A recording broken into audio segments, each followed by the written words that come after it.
Então, boa tarde. Vamos ver se a gente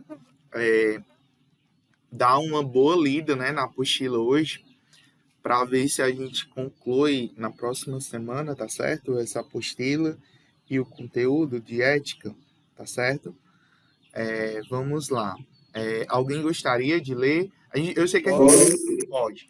Inclusive foi o Guilherme que começou a ler essa parte e a gente não finalizou. Então, a gente vai ler a apostila e vai comentando, né? Igual a gente faz. A gente precisa dar uma boa caminhada hoje, porque a gente não tá nem na metade dela. Vai lá. Código de ética. Códigos de ética são conjuntos de normas de conduta que procuram oferecer diretrizes para decisões e estabelecer a diferença entre certo e errado. Se o sistema de valores sempre orientasse as organizações para o benefício dos clientes, funcionários e fornecedores, ou para a proteção do meio ambiente e dos recursos naturais, não seria necessário estabelecer multas e punições precisamente para forçar a obediência a esses comportamentos.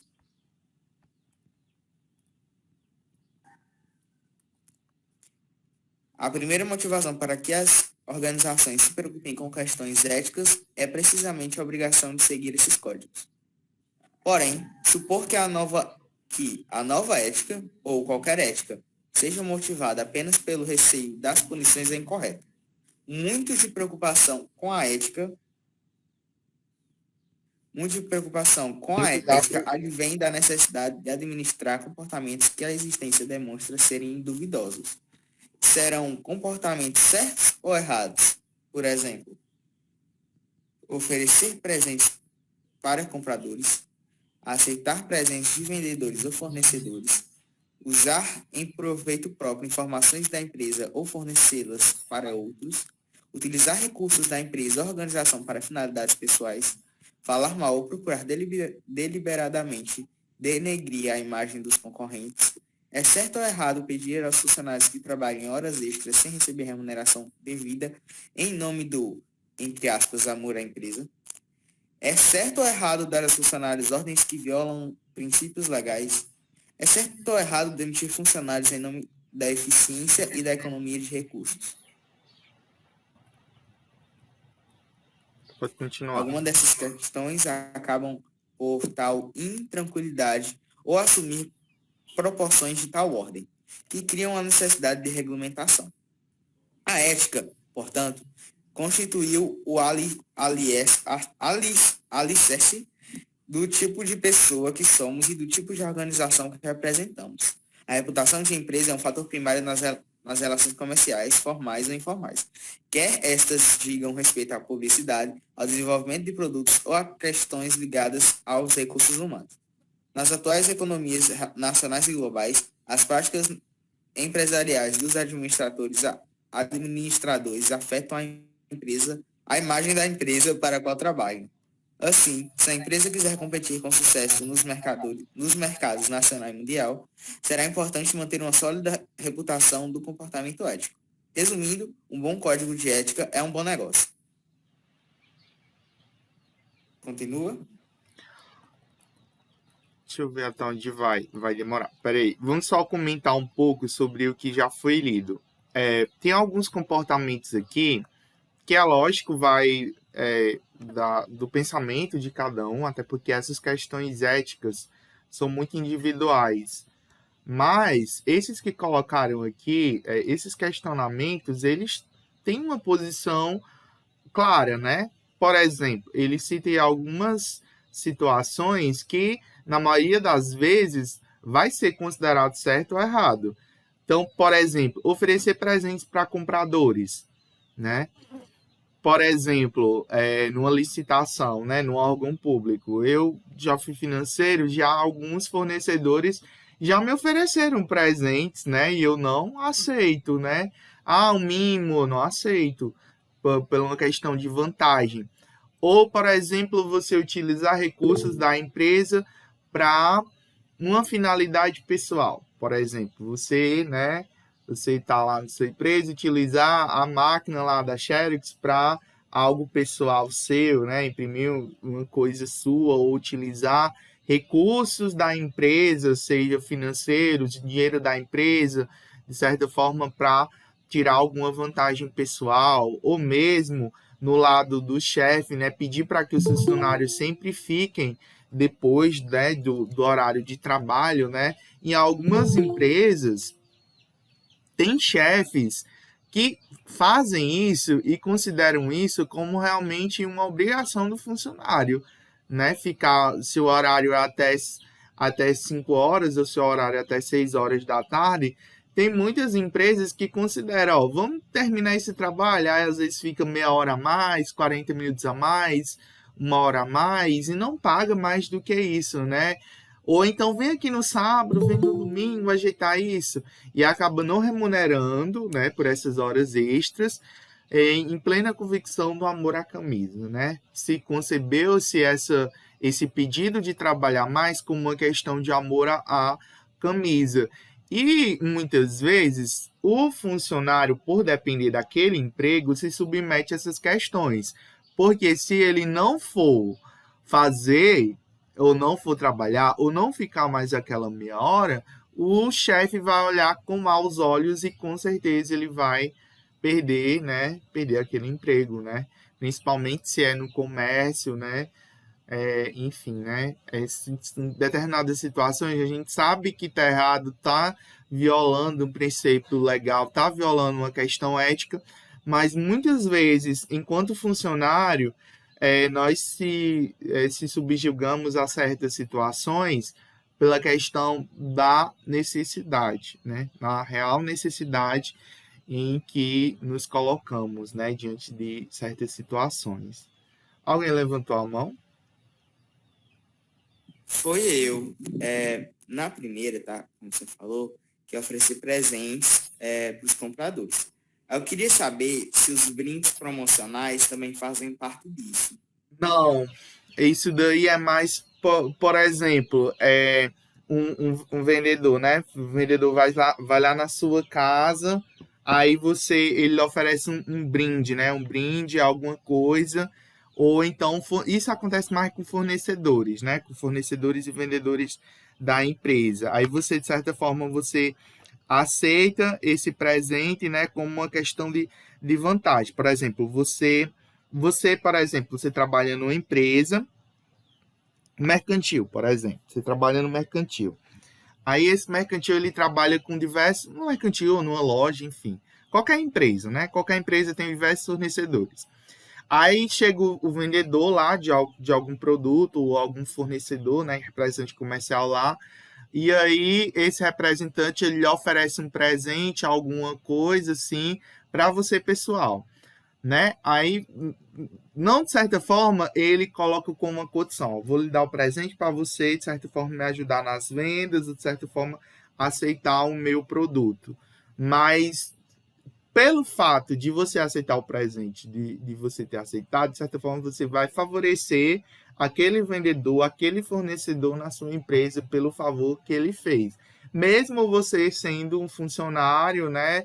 E você tendo outros fornecedores ou outros vendedores, né, que ofereciam produtos melhores ou com preço mais baixo, mas porque você aceitou aquela vantagem, né, aquele mimo, aquele presente, de certa forma você ficou com a dívida com aquela pessoa, né, e aí você vai querer retribuir aquela dívida, né? Então, de certa forma, esse presente ele traz uma certa incongruência, né?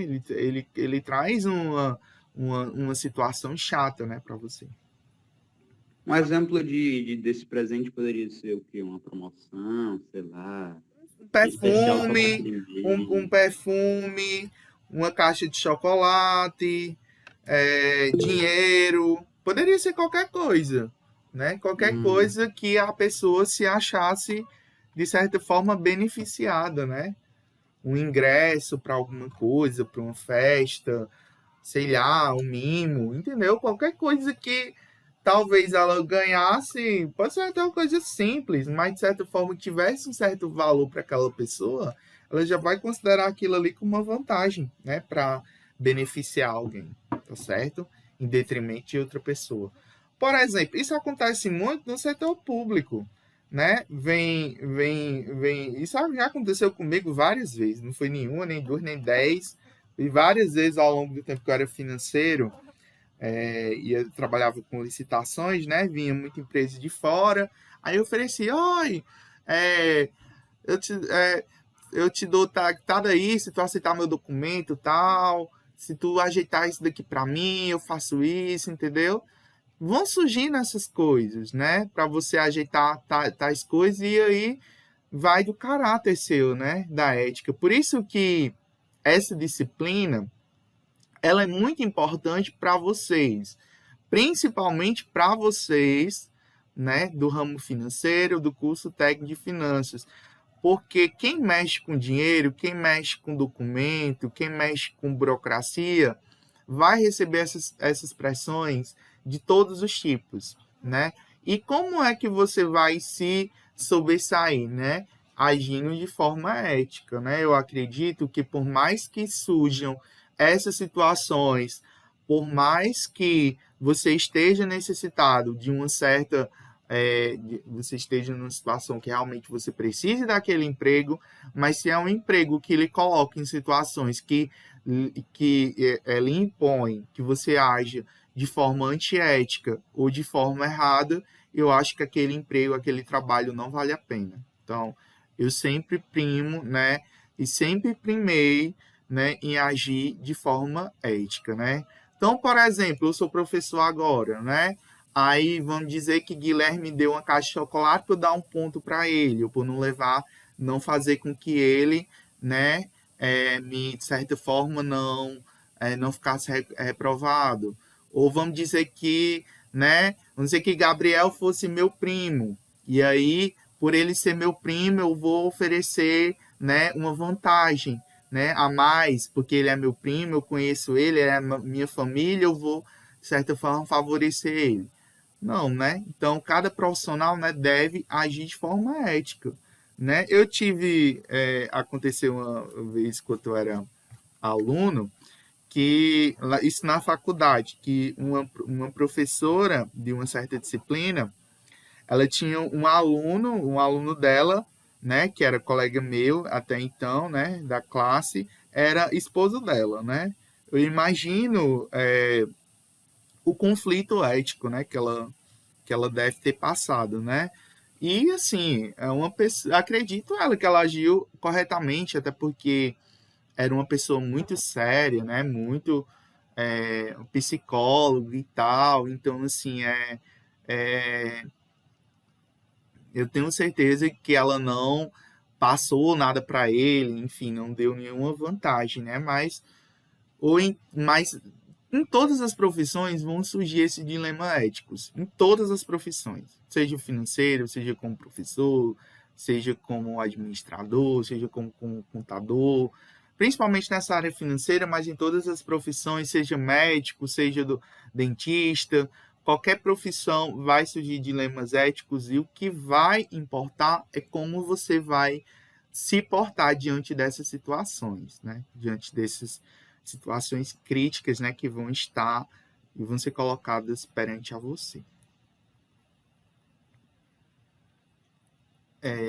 Outra pessoa, vamos continuar a leitura. Acho que parou aqui. Eu posso? Pode. As boas práticas empresariais resultam de decisões morais ou ética. A ética corporativa reflete não apenas o teor das decisões morais, o que deve fazer, como também um processo para a tomada de decisões, ou como deve fazer. Nesse tipo de processo decisório, uma empresa precisa comprometer-se a ponto de ética e lucro não serem mutuamente excludentes, em princípio e na prática. O sinal mais visível da filosofia de conduta de uma empresa é provavelmente o seu próprio código de ética. Os códigos de conduta foram adotados pela primeira vez por volta de 1900, em respostas às reformas instituídas no fim do século XIX nos Estados Unidos. Nos anos 50, os códigos corporativos começaram a incluir referências às leis antitrustes e à maneira de cumpri-las. Hoje, a maior parte das grandes empresas e órgãos governamentais tem códigos de conduta, que representam as políticas empregadas para definir o comportamento ético. Eles são ferramentas utilizadas para padronizar o comportamento, à medida que as empresas tornam-se maiores e geograficamente mais dispersas. Geralmente, eles se referem a questões como conflitos de interesse, concorrentes, privacidade, dar e receber presentes ou contribuições políticas. Entretanto, o simples fato de se elaborar um código não é suficiente. Ele precisa ser feito sob medida para as áreas funcionais da empresa, por exemplo, marketing, finanças, recursos humanos, ou para sua principal linha de negócio. O raciocínio que norteia os códigos sob medida é simples. Áreas ou divisões funcionais têm culturas e necessidades diferentes. Uma divisão de bens de consumo, por exemplo, tem um relacionamento um pouco distante com os clientes, já que depende, em grande medida, da publicidade para vender seus produtos. De outro lado, uma divisão que fabrica produtos industriais tem menos clientes e utiliza uma abordagem pessoal através de seus vendedores. Os códigos precisam refletir estas diferenças. Além disso, se os códigos devem servir de base para a implantação, precisam incluir as características relacionadas abaixo. Especificidade. Os códigos devem dar exemplos específicos para os empregados, a fim de que estes possam determinar as normas ou não. Publicidade. Os códigos devem ser documentos públicos à disposição de todas as partes interessadas, para que possam consultá-los ou verificar compromisso da empresa com práticas equitativas e éticas. Clareza. Os códigos devem ser claros, objetivos e realistas a respeito das punições previstas para aqueles que os violarem. Revisão. Os códigos devem ser periodicamente revistos. Trata-se de documentos vivos que precisam ser atualizados a fim de refletir problemas atuais. Obrigatoriedade. É preciso que haja alguma forma de fazer cumprir os códigos. Obrigado, Eduarda. Então vamos ver aqui, né? Existem algumas características, né? Esses códigos, eles vêm desde o final do século XIX, né? Desde das leis antitrust, né? Que são leis, né? Que, entre outras coisas, visavam o anti-combinação de mercado, né? Naquela época, né? Anti-oligopólio. E aí foram colocadas condutas mais intrínsecas a todas as empresas, em todas as áreas, né? E aí, essas são as principais características que vão unir um código de ética. O que seria um código de ética? Seria uma lei, né, que cada empresa vai determinar, que cada profissão também tem, né? Cada profissão tem um código de ética a ser seguido por aqueles profissionais daquela área.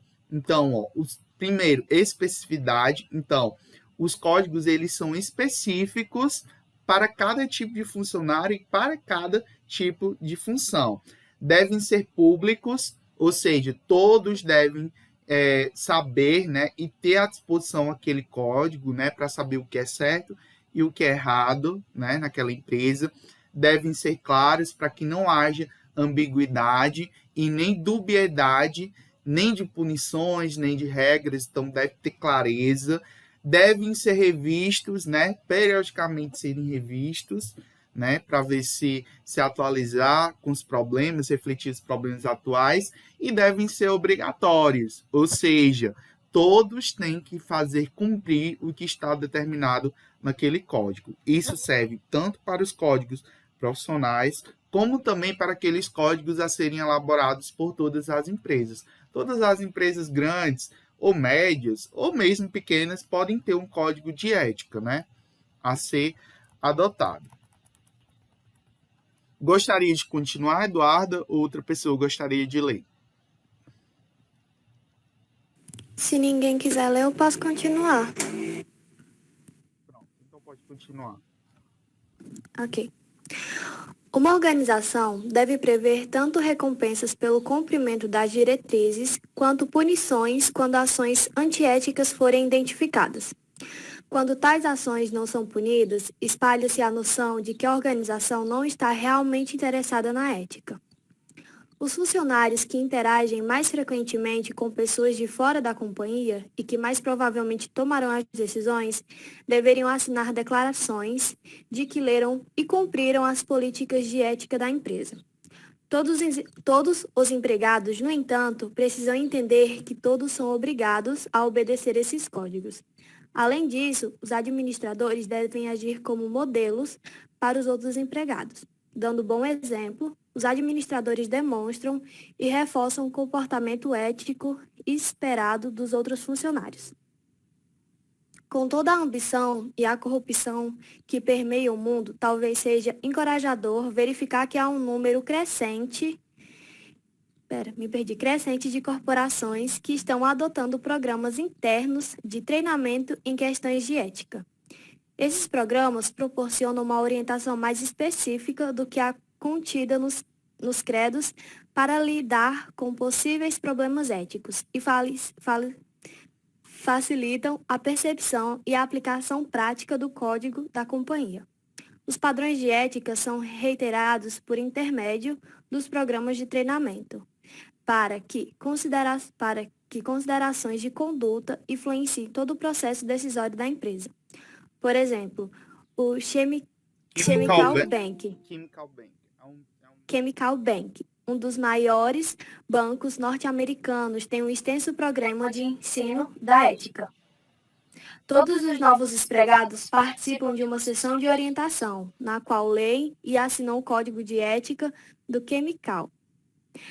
A Don Cornick também tem um programa específico de divulgação da ética. Seu código genérico inclui uma declaração de valores com 7 pontos que é empregada nas auditorias de ética, realizada nas suas fábricas do mundo inteiro.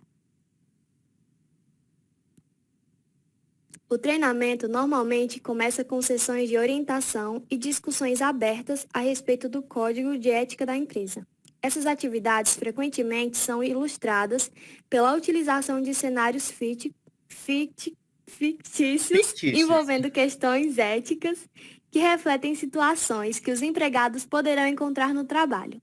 Isso dá a cada funcionário a possibilidade de tomar decisões de conduta em situações e discuti-las abertamente com seus colegas e supervisores.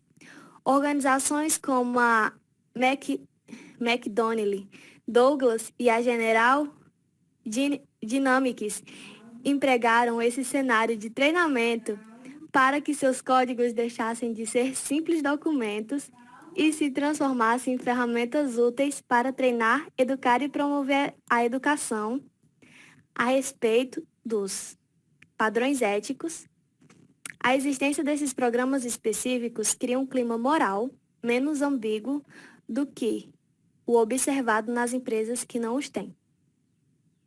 Gostaria de continuar. Outra pessoa, né? Para não cansar a voz de Eduarda. Outra pessoa, depois eu comento. Vamos lá. As comissões de ética, ombudsman e linhas diretas são outros métodos usados para implantar as políticas relacionadas com a ética empresarial. Nos últimos 5 anos, houve um aumento considerável no número de empresas aparelhadas com conselhos, consultores, linhas diretas para dar o alarme, ombudsman e diretores de ética. Tais estratégias indicam que as empresas reconhecem que os empregados poderão enfrentar dilemas morais e sugerem que a administração apoie seus esforços no sentido de tomar as decisões certas. Por exemplo, a Motorola tem uma comissão de cumprimento da ética encarregada de interpretar, esclarecer, comunicar e fazer cumprir o código da companhia. Sem uma comissão ou ombudsman incumbidos desta tarefa, seria difícil imaginar como os códigos poderiam ser adequadamente cumpridos, ou de que maneira as alegações de sua violação poderiam ser efetivamente e equitativamente julgadas. Continua? Continua. Ok. Infelizmente, o perfil típico das comissões de ética é fortemente voltado para a alta administração.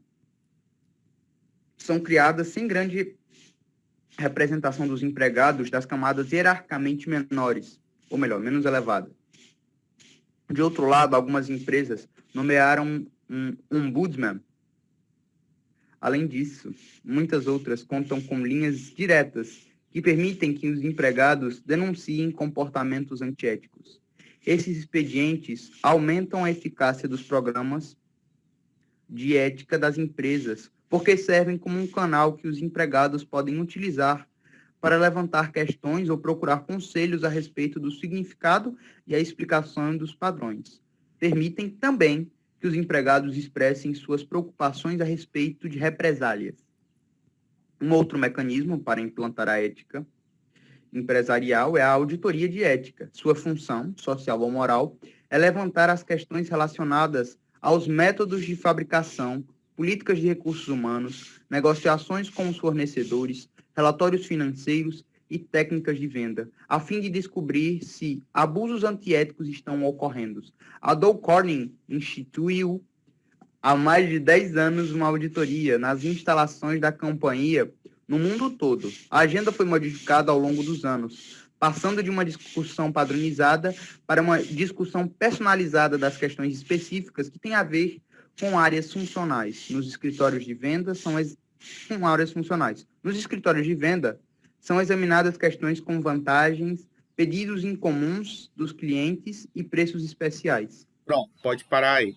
Aí vamos comentar desde o começo lá, que a Maria Eduarda estava falando, né, até essa parte. Então aqui, eu acho que tem um ponto aqui muito importante que a Eduarda leu, que foi logo no início, quando esse trecho aqui, ó, que os administradores, eles devem dar o exemplo, né? Não adianta uma empresa, por exemplo, um chefe chega atrasado e quer que todos os seus funcionários, de certa forma, cheguem no horário. Ou eu, por exemplo, eu como professor, eu chego atrasado na sala, né? Eu, por exemplo, presencial. Eu chego na aula 1h10, eu chego 1h20, 1h15 na sala. Qual é o exemplo que eu estou dando para vocês? Né? De respeitar o horário, de seguir, né? Eu, na sala, fico conversando com fulano, fico com conversas paralelas, né? Qual é o exemplo que eu estou dando? Né? Então, assim, os chefes, os administradores ou as pessoas que têm uma posição hierárquica superior dentro da empresa, da instituição, enfim, deve dar o exemplo para os demais, né? Para os demais que estão em uma hierarquia inferior, né, a essa pessoa, né? Deve demonstrar um comportamento ético que espera dos demais, né? E aí tem programas e tem vários, e aí ele cita algumas empresas norte-americanas, mas também tem empresas brasileiras que trabalham com essa questão da ética, né? Muitas empresas, né? Tem exemplo o Nubank, né? O Nubank é uma empresa relativamente nova, né? Desde acho que 2013 que foi criado, 2012 ou foi 2013, mas tem um programa de ética muito interessante, Magazine Luiza nas suas redes, né? Tem um programa também muito interessante de treinamento, de código de ética, entre outras empresas, né? Entre outras empresas que a gente pode citar. Então, esse treinamento, ele é bastante importante, né? Justamente para treinar, promover, comunicar, né? Dizer para os funcionários qual é o código de ética da empresa, porque como é que ele vai saber e agir se ele não é treinado, né? E aí, infelizmente, né, tem um ponto aqui, infelizmente, o perfil típico das comissões de ética nessas empresas, visivelmente, mais é voltado para a alta administração, porque as pessoas que estão lá no nível estratégico, né, e não focam tanto para as pessoas que estão lá na base, né, no setor operacional. E quando há uma auditoria, né, de ética, né, dificilmente você consegue, né, descobrir essas coisas, por mais que exista um departamento pessoal, né, na empresa, essas comissões de ética, elas muitas vezes não agem, né, de forma imparcial, né? Geralmente seguem o que o dono da empresa quer, né? Em muitas situações, né?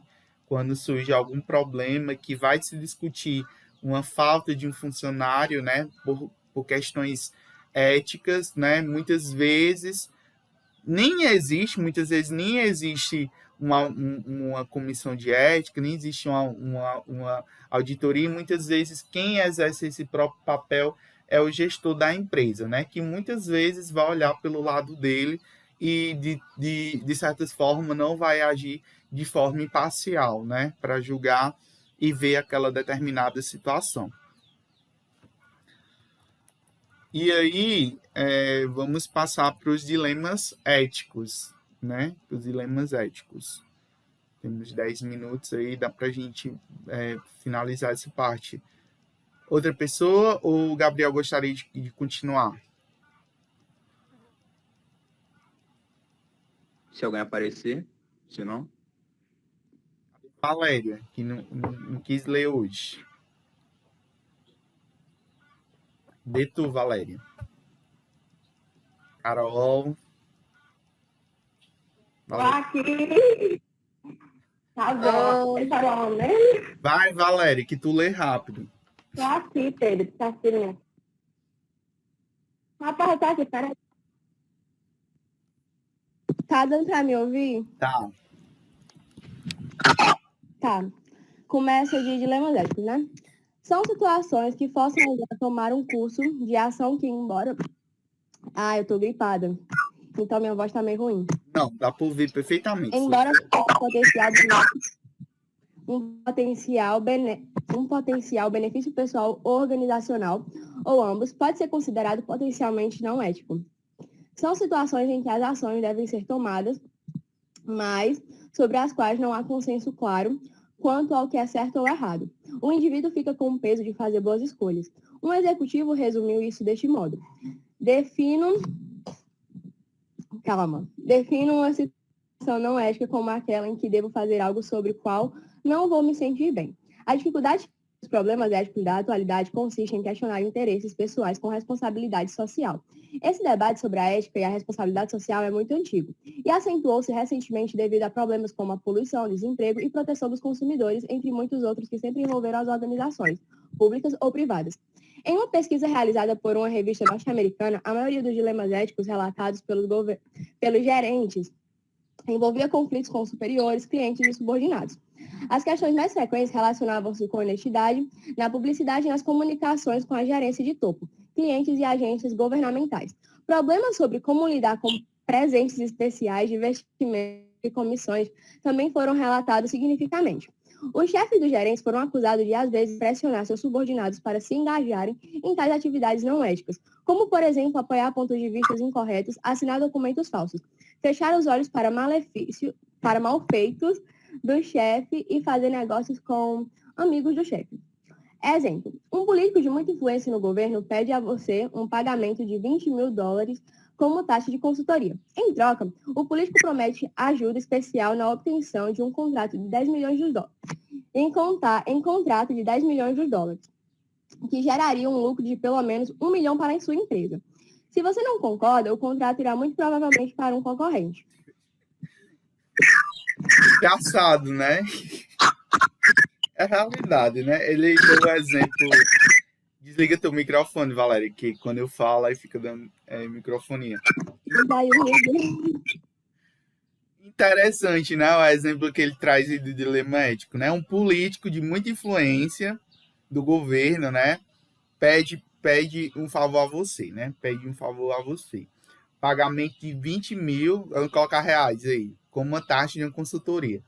Em troca, o político promete uma ajuda especial na obtenção de um contrato, né, de 10 milhões, né, que geraria um lucro de pelo menos $1 milhão para a sua empresa.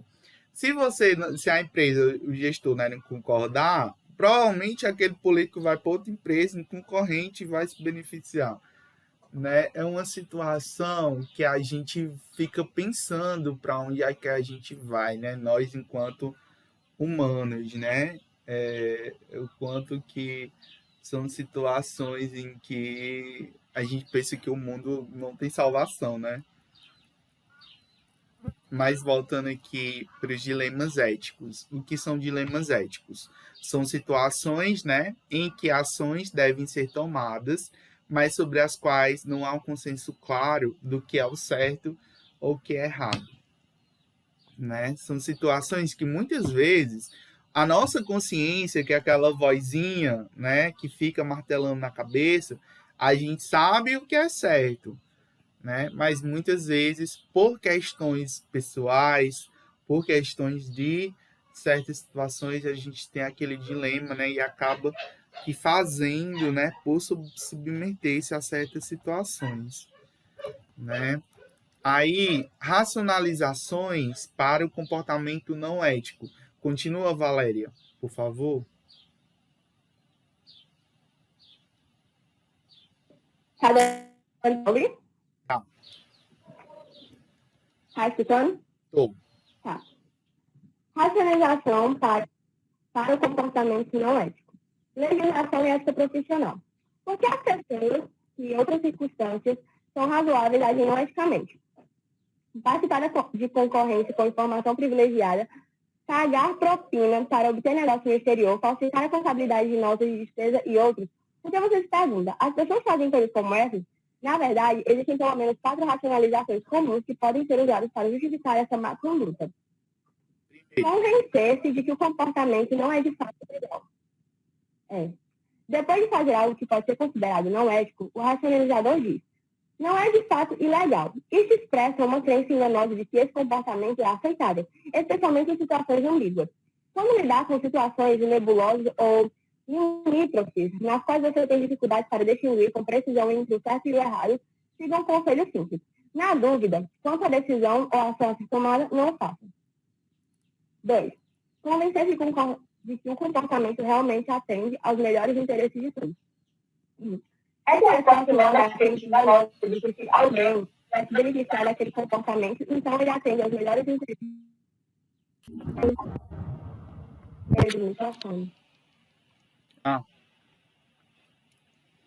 É porque não tem como desligar, que eu vou ter que sair da reunião. Mas dá para ouvir. A superação dessa racionalização depende em parte da...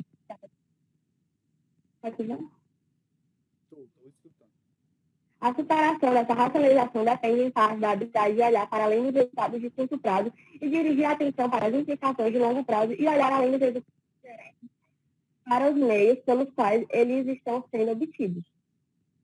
Por exemplo, em resposta à pergunta, até onde devo empurrar essa objetivo do desempenho estipulado? A resposta recomendada é quase sempre não tente descobrir. Só continuar, só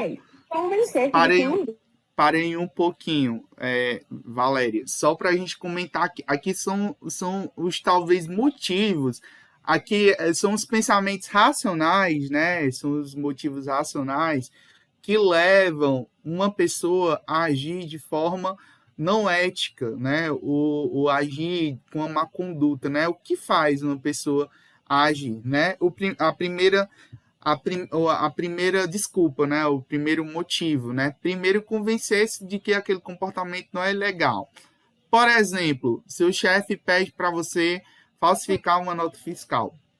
Pode ser algo que você acha que não, é algo simples, todo mundo faz isso, toda empresa faz isso. Ou, né, essa empresa vai participar de uma licitação, aí aparece outra para dizer, se tu aceitar aqui R$500 para a minha empresa ficar, tu nem precisa participar da licitação. Entendeu? Certas situações que geralmente acontecem toda licitação, que a gente sabe que acontece, mas se normaliza, sabe? Coloca-se como algo que não é legal, fraudar uma nota fiscal, fraudar um livro, fraudar um documento, falsificar uma assinatura, tá certo? São situações que vão, né, que vão ser colocados, né, diante de vocês e que muitas vezes, né, você Na dúvida, né, não fazer. A2, convencer-se de que o comportamento realmente atende os melhores interesses de todos. Será? Né? Será que aquele comportamento, aquela ação, né? Será que realmente vai atender o comportamento de todos, né? Porque, assim, se existe uma lei, se existe algo que vai em contrário, né? Por que não colocar, né? Vamos só finalizar esses 4. Valéria, continua. Terceiro. Quando não para escutar melhor, é porque eu tava com fone, aí tava muito ruim, né? Agora tá melhor. Tá. Convencer-se de que ninguém nunca irá descobrir o que você fez. Às vezes, os racionalizadores dizem a si mesmos: ninguém nunca vai ficar sabendo. Eles creem equivocadamente que o comportamento questionável é de fato seguro e nunca será descoberto ou tornado público. A menos que seja descoberto, prossegue a argumentação, nenhum crime foi realmente cometido. Falta de tomada de contas, pressões irreais para o desempenho e um chefe que prefere não ficar sabendo, podem forçar um pensamento como esse. Neste caso, o melhor inibidor é fazer com que todos saibam que o mau comportamento será punido quando for descoberto. 4. Convencer-se de que a organização protegerá você. Finalmente, os racionalizadores podem prosseguir com as ações questionáveis porque acreditam equivocadamente que a organização lhe dará cobertura. Isso é uma ideia mal compreendida de lealdade. O indivíduo acredita que os melhores interesses da organização estão acima de todos os outros. Em troca, o indivíduo acredita que os gerentes de topo serão condescendentes com o comportamento e impedirão que o indivíduo se dê mal.